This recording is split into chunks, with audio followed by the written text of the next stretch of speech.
오늘의 키워드 시간입니다. 김대호 박사 나오셨습니다. 박사님 어서 오십시오. 네, 반갑습니다. 네, 첫 번째 키워드 보시죠. 더 약한 달러. 지금 관세 협상이 계속해서 진행이 되고 있는 가운데 이 다음이 뭘지에 대한 관심도 좀 올라가고 있는데요. 트럼프 대통령이 이번 스코틀랜드 방문 길에 그냥 약달러가 아니라 더 약한 달러를 원한다. 이렇게 얘기를 했습니다. 이게 우리 입장에서 봤을 때는 원화 절상 압박이 더 세질 수도 있다는 쪽으로 좀 들리는데요. 어떤 영향이 있을까요?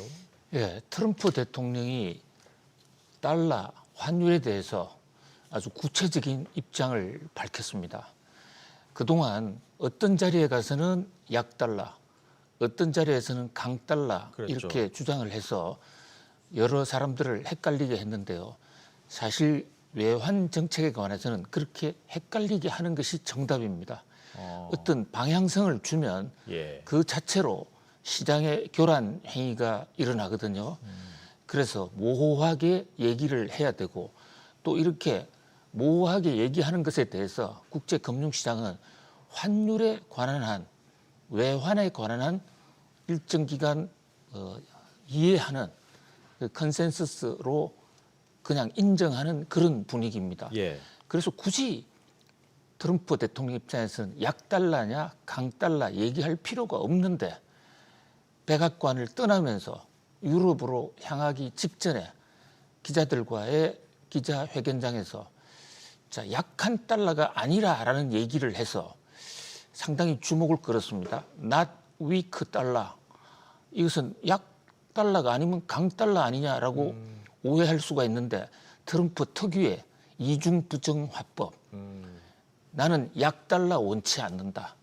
더 약한 달러다. The weaker 달러. 비교급을 썼거든요. 지금 미국 달러 인덱스가 97입니다. 이게 바이든 대통령 때 112, 114까지 올라갔는데 거기에 비한다면 지금 트럼프 대통령 취임 이후에 이미 미국 달러는 10% 이상 지금 평가절하됐습니다. 이미 약달러 됐어요. 그렇죠. 그런데 그 약달러 원치 않고 weaker 달러 비교급을 사용했단 말입니다. 지금보다도 더 시세가 약한 달러. 자, 이 대목 우선 트럼프의 속내가 아주 드러났다. 이게 첫 번째 관전 포인트고요. 두 번째는 지금 CG의 두 번째 줄에 나와 있는 더 약한 달러를 왜 하느냐. 이유. 빚을 갚기 더 쉬워진다. 이 대목 매우 주목할 만한 대목입니다. 통상적으로 트럼프가 약달러를 하는 것은 미국의 경상수지, 무역수지를 개선하기 위한 것이다. 적자를 줄이기 위한 것이다. 왜냐하면 약달러를 하게 되면요.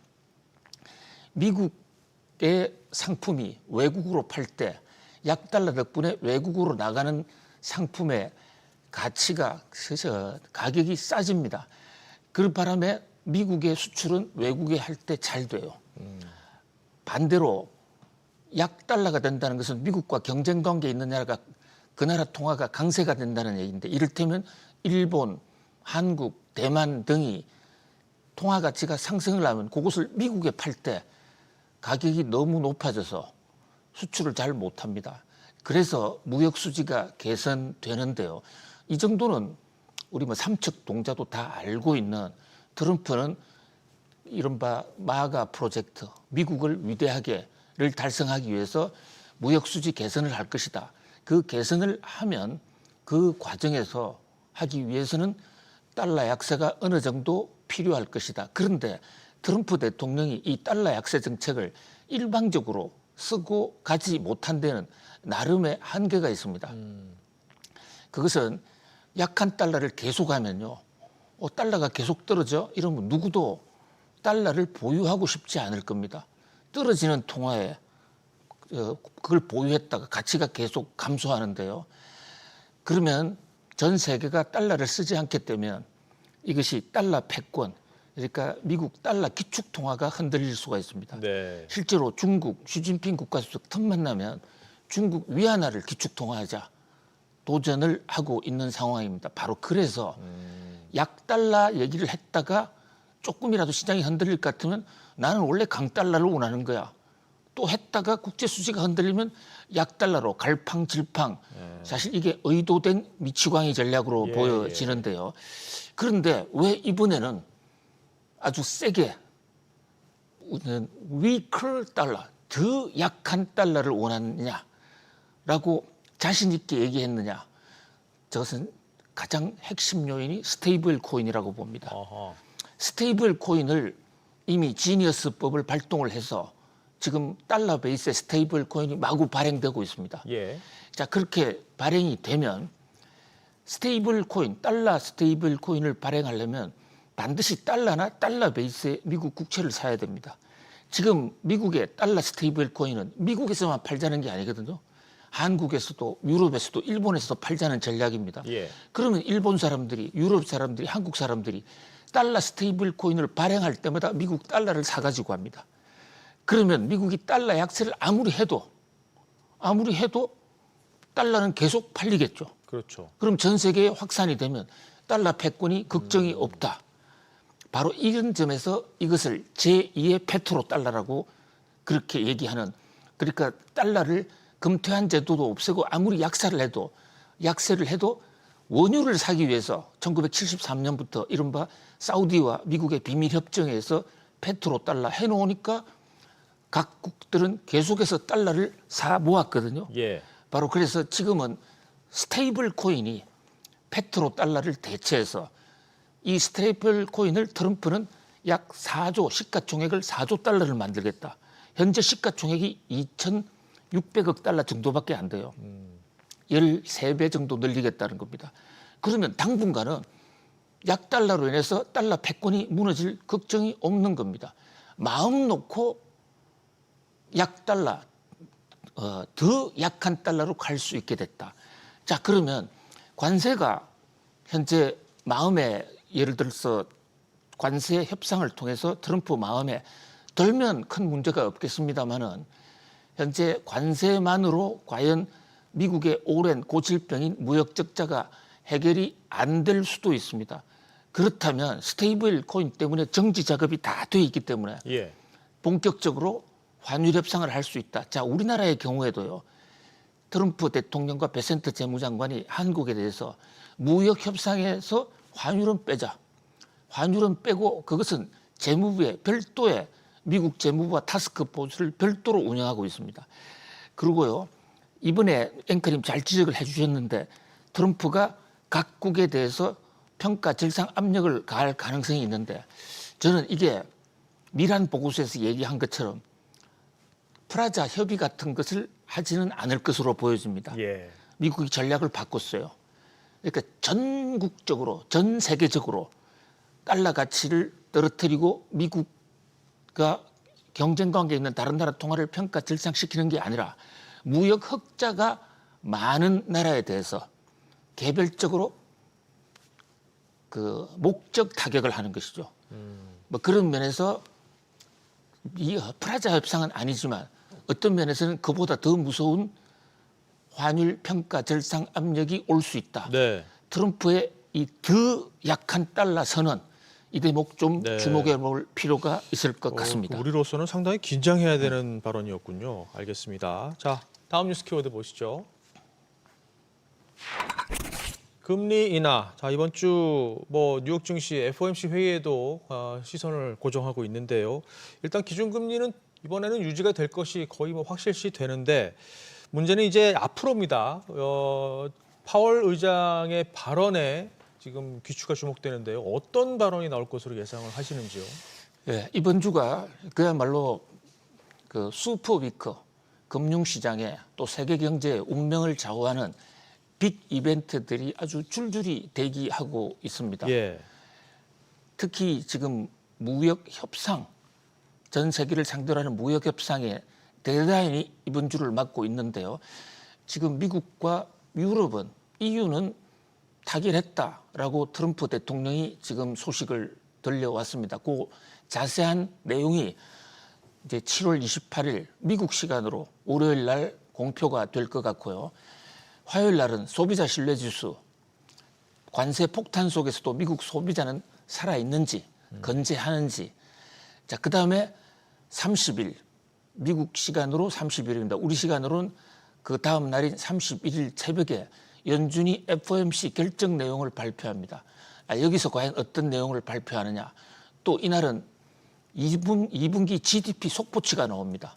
또 메타와 마이크로소프트의 실적 발표가 있고요. 자, 그 다음 7월 31일 날 또 PC 물가가 발표되기 때문에 이것도 또 중장기적으로 미국 금리가 어떻게 되느냐. 뭐 그 밖에 아마존과 애플 실적, 또 관세 유예 시한, 8월 1일 날은 고용 보고서 등이 발표되는데 잠시도 쉴 틈이 없네요. 예, 앵커님 지적하신 대로 그 중에서도 역시 7월 30일 연준 FOMC가 어떤 결정을 하느냐. 자, 금리 인하를 하기는 어렵지 않겠는가 보여져요. 왜냐, 지금 물가가 다시 상승세가 다시 오르고 있고 또 고용도 크게 나쁘지가 않습니다. 미국 예. 경기 좋습니다. 그런데 트럼프 대통령 금리 내려라는 거거든요. 그리고요, 지금 트럼프 대통령은 오빠법에 의해서 부채 한도를 5조 달러나 더 추가로 받아놨는데 그거를 지금 국채를 발행해야 돼요. 금리가 낮을 때 발행해야 미국의 이자 손실이 적다고요. 네. 그런 면에서 결단을 하라로 지금 몰아가고 있습니다. 그래서 이번 FOMC가 금리를 동결하더라도 거기에 다소 비둘기적인 메시지, 비둘기파적인 메시지를 발할 가능성이 있다. 그러니까 이를테면 관세 폭탄에 따른 물가 반영이 물가 후폭풍이 별로 없다면 금리를 인하할 수도 있는 거 아니냐. 비둘기파가 비둘기를 꺼내는 건 아니지만 내 호주머니에 비둘기 있어 하고 살짝 보여줬다가 감추는 정도. 그런 정도의 메시지는 낼 수 있지 않을까. 아하. 아니면요, 8월 달에 잭슨홀 미팅, 지금 연준이 통화와 그러니까 금리 인하를 물가에 연동시키는 그 방식을 근본적으로 바꾸려는 지금 프로젝트를 하고 있어요. 네. 그게 곧 발표가 될 텐데요. 그게 뭔가요? 그게 지금 지금 말씀드리면 시간이 굉장히 알겠습니다. 예, 어쨌든 지금 물가를 보고 그냥 바로 물가가 오르면 금리를 올리고 내리면 금리를 인하하는 그런 방식에서 조금 더 여러 가지 지표를 입체적으로 보는 그런 방식인데요. 그 대목을 하게 되면 지금 금리를 좀 조기 인하할 수도 있는 그 얘기가 이번 8월달 잭슨홀의 주요 의제로 지금 올라가 있어요. 예. 뭐 그런 거를 생각할 때 그런 얘기가 조금 나올 수 있지 않겠느냐. 파월이 보여줄 비둘기에 좀 기대가 큽니다. 네, 지켜보시고요. 자, 다음 뉴스 키워드 보시죠. 반도체 관세. 자, 하워드 러트닉 미 상무장관 밤사이에 2주 내에 이제 반도체 품목 관세 나올 것 같다. 조사가 이제 마무리되는 것 같습니다. 뭐 우리나라 워낙 반도체 강국이라 영향이 클 텐데 어떻게 예상하십니까? 예. 자, 지금 8월 1일이 상호 관세 유예 시한 뭐 그리고 대부분 나라들이 지금 타결을 속속 하고 있어요. 예. 그런데 그게 끝이 아닙니다. 또 품목별 관세는 계속해서 지금 터질 텐데 그 중에서도 반도체 러트닉 상무장관은 2주 후에 공식 발표하겠다. 이게 무역 확장법 232조니까 이것은 위헌 판결도 받지 않은 거예요. 논란이 없죠. 예. 예, 그래서 상당히 강도 높게 진행될 수 있는데, 자, 지금 러트닉 상무장관의 발언 중에 관세를 때린다는 얘기보다도요, 그건 이미 알려진 거고, 그 두 번째 문장, 반도체 생산을 미국으로 다시 가져가겠다. 초기 반도체 때처럼 네. 모든 반도체 생산 시설을 미국으로 가져가겠다. 이게 트럼프의 오랜 꿈이거든요. 예. 자, 이것을 가져가기 위해서는 반도체 관세 상당히 높게 때리는 그런 쇼를 해야 될 거예요. 우리 입장에서는 우리의 국내에서의 GDP를 올릴 수 있는 어떤 좋은 호재가 상당히 위협받을 수 있다. 그런 면에서 상호 관세보다도 사실은 품목별 관세가 더 큰 폭탄일 수 있습니다. 그렇군요. 알겠습니다. 자, 오늘 마지막 뉴스 키워드입니다. 태국, 캄보디아. 자, 주말 사이 태국과 캄보디아 국경 충돌로 이 상당히 긴장감이 높았는데 일단 휴전 모드로 가는 것 같습니다. 이제 협상이 곧 시작이 될 텐데요. 이 상황은 어떻게 보고 계십니까? 예, 지금 여름 휴가철을 맞아서 태국이나 캄보디아로 여행 일정을 잡고 계시는 분들이 많을 텐데요. 우리 외교부가 가급적이면 여행을 자제해주면 좋겠다 해서 여행 자제, 여행 주의 2단계 명령을 내렸습니다. 예. 거기다가 특히 일부 지역에는 특별주의보까지 발동하고 있는 상황이거든요.